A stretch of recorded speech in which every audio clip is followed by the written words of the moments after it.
മുളക് പൊടി ചേർക്കാണ്ട് ഫുൾ കാന്താരി ചേർത്ത കറിയായത്. മീൻ മുളകിട്ടത്, കുഞ്ഞുമത്തി മുളകിട്ടത്, കുരുമുളകും ഇത് മല്ലിപ്പൊടിയും ചേർക്കുന്നു, കാന്താരിയും പച്ചമുളകും ചതച്ചിട്ടത്, കുടംപുളി ഇട്ട് ചെറിയ ഉള്ളി ഇട്ട് വറ്റിച്ചിട്ടല്ല, കുറച്ച് ചാറോടെ.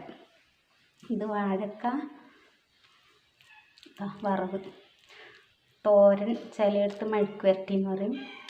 ഇത് പരിപ്പ് കറി.